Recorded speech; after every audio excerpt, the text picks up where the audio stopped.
Dear students, आप सभी का हमारे यूट्यूब चैनल में हार्दिक स्वागत है। आज के इस वीडियो में हम लोग जेनेटिक डिज़ार्डर्स के बारे में अध्ययन करेंगे। जेनेटिक डिज़ार्डर्स को समझने से पहले ये जानना ज़रूरी है कि जेनेटिक बीमारी, जेनेटिक डिसीज़ क्या होती है। माता पिता से जो बीमारियां उनकी संतानों में स्थानांतरित हो जाती हैं उसे हम आनुवांशिक रोग या अंग्रेज़ी में जेनेटिक डिसीज़ के नाम से जानते हैं। ये एक ऐसा टॉपिक है जहाँ से एक दिवसीय परीक्षाओं में 1 नंबर के प्रश्न और एकेडमिक परीक्षाओं में भी प्रश्न अक्सर बनते हैं। तो जेनेटिक जो डिसीज़ होती है उसको हम मुख्य रूप से 2 समूहों में बांट सकते हैं। पहला मेंडेलियन डिज़ार्डर्स, दूसरा है आपका क्रोमोसोमल डिज़ार्डर्स। मेंडेलियन डिज़ार्डर्स का मतलब ये होता है कि जिसकी वंशागति जो होती है मेंडेलियंस के नियम के अनुसार होती है, इसलिए हम इसको मेंडेलियन डिज़ार्डर्स के नाम से भी जानते हैं। दूसरा जो हमारा होता है जिसको हम क्रोमोसोमल डिज़ार्डर्स कहते हैं, ये जो क्रोमोसोमल डिज़ार्डर्स होते हैं उनकी 2 श्रेणियाँ होती हैं। एक होता है ऑटोसोमल डिज़ार्डर, दूसरा होता है सेक्स क्रोमोसोमल डिज़ार्डर्स। तो पहले हम लोग इसके बारे में जानेंगे कि मेंडेलियन डिज़ार्डर्स क्या हैं या मेंडेलियन से रिलेटेड जेनेटिक डिज़ार्डर्स क्या हैं। इसमें पहला नाम होता है आपका कलर ब्लाइंडनेस, दूसरा होता है हीमोफीलिया, तीसरा नाम होता है सिकल सेल एनीमिया, चौथा नाम होता है फेनाइलकेटोन्यूरिया और चौथा नाम होता है आपका थैलेसीमिया। ये इधर जो बीमारियां लिखी गई हैं वो आपके मेंडेलियन डिज़ार्डर से रिलेटेड हैं। कलर ब्लाइंडनेस जो होता है सामान्य रूप से इसमें जो पीड़ित व्यक्ति होता है वो लाल और हरे रंग में अंतर स्पष्ट नहीं कर पाता है। हीमोफीलिया जो होता है इसमें रक्त के जमने की जो घटना होती है वो या तो बहुत स्लो हो जाती है या फिर जमने की प्रक्रिया ही फ्लॉप हो जाती है। तीसरा है सिकल सेल एनीमिया। इसमें जो रुधिराणु होते हैं, आरबीसी की जो सेल्स होती है वो अपने शेप को विकृत कर लेती है और वो हंसुए के आकार की हो जाती है। उस दशा को हम सिकल सेल एनीमिया कहते हैं। इसी क्रम में हमारा है फेनाइलकेटोन्यूरिया। फेनाइलकेटोन्यूरिया जो होता है ये भी एक जेनेटिक डिज़ार्डर्स होता है और ये जो प्रोटीन सिंथेसिस की प्रक्रिया होती है उसमें एबनॉर्मलिटी से रिलेटेड ये जेनेटिक डिज़ार्डर्स होता है। इसी क्रम में हम आगे बढ़ते हैं। क्रोमोसोमल डिज़ार्डर जो होता है इसको हम 2 श्रेणियों में बांटते हैं। पहला ऑटोसोमल डिज़ार्डर्स, दूसरा होता है सेक्स क्रोमोसोमल डिज़ार्डर्स। ऑटोसोमल डिज़ार्डर जो होता है इसमें हमारे जो है कि कुल 4 सिंड्रोम्स होते हैं। पहले सिंड्रोम का नाम होता है डाउन सिंड्रोम, दूसरा एडवर्ड सिंड्रोम, तीसरा पटाउ सिंड्रोम और चौथा क्राइडू-चैट सिंड्रोम। अब ये जो ऑटोसोमल डिज़ार्डर्स होते हैं, चूँकि क्रोमोसोम हम जानते हैं कि 2 तरह के क्रोमोसोम्स होते हैं, एक होता है ऑटोसोम, दूसरा होता है हेट्रोसोम या सेक्स क्रोमोसोम। ऑटोसोम का मतलब होता है कि वे सभी क्रोमोसोम जिनका सोमैटिक कैरेक्टर से लेना देना होता है, अर्थात सोमैटिक कैरेक्टर के डेवलपमेंट के लिए रिस्पॉन्सिबल जो क्रोमोसोम होता है उसे हम ऑटोसोम्स कहते हैं, और सेक्सुअल कैरेक्टर के लिए जो जिम्मेदार होता है क्रोमोसोम उसे हम हेट्रोसोम या फिर सेक्स क्रोमोसोम के नाम से जानते हैं।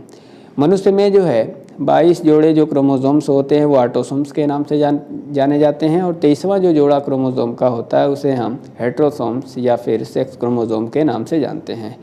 तो जो 22 जोड़े क्रोमोसोम्स होते हैं उनमें अगर कहीं से कोई अनियमितता आती है तो उस अनियमितता की वजह से जो डिज़ार्डर्स उत्पन्न होते हैं उसी को हम सामान्य रूप से सिंड्रोम के नाम से जानते हैं। तो इसमें जो है ऑटोसोमल डिज़ार्डर्स में जो पहला सिंड्रोम है जिसका नाम है डाउन सिंड्रोम, सामान्य रूप से जो 21वीं जोड़ी क्रोमोसोम्स होती है उस 21वीं जोड़ी क्रोमोसोम पे 2 के बजाय जो है 3 क्रोमोसोम आ जाता है, जिस वजह से जो सिंड्रोम उत्पन्न होता है उसको हम कहते हैं डाउन सिंड्रोम। अगला है एडवर्ड सिंड्रोम। ये जो है 18वें पेयर के जो सोमैटिक क्रोमोसोम्स होते हैं उन पे 2 के बजाय 3 क्रोमोसोम आ जाता है, जिस वजह से जो है एडवर्ड सिंड्रोम क्रिएट होता है। तीसरा है पटाउ सिंड्रोम। ये 13वें पेयर पे 2 के बजाय 3 क्रोमोसोम आ जाते हैं, जिस वजह से जो सिंड्रोम उत्पन्न होता है उसे हम पटायु सिंड्रोम के नाम से जानते हैं। चौथा है हमारा क्राइडू-चैट सिंड्रोम। ये 5वीं जो क्रोमोसोम्स होते हैं उसमें अनियमितता आ जाती है, जिसकी वजह से जो क्रोमोसोमल डिज़ार्डर पैदा होता है उसको हम क्राइडू-चैट सिंड्रोम कहते हैं। इसी क्रम में हम आगे बढ़ते हैं। क्रोमोसोमल डिज़ार्डर्स की पहली टाइप ऑटोसोमल डिज़ार्डर्स में हम लोगों ने इसके बारे में अध्ययन कर लिया है।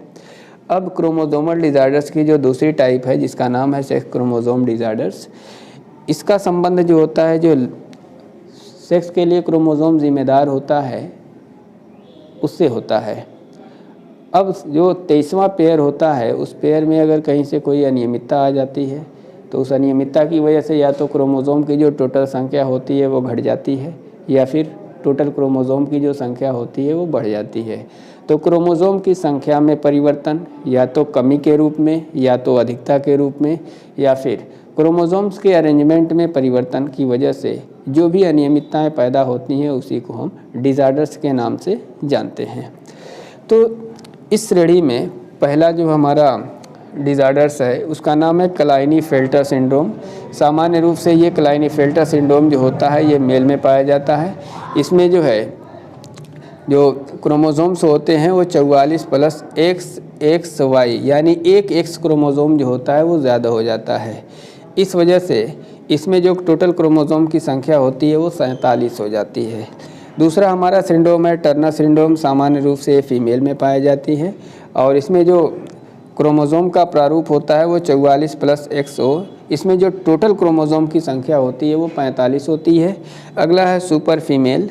इसमें जो है क्रोमोसोम का जो टोटल पैटर्न होता है A plus A plus X और X यानी ट्रिपल X।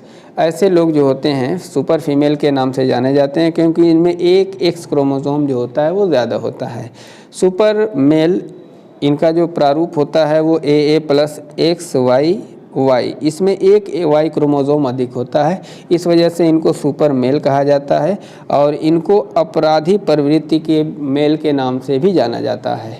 तो आज के इस वीडियो में हम लोगों ने जेनेटिक डिज़ार्डर्स और जेनेटिक डिज़ार्डर्स की जो टाइप है उसके बारे में अध्ययन किया है।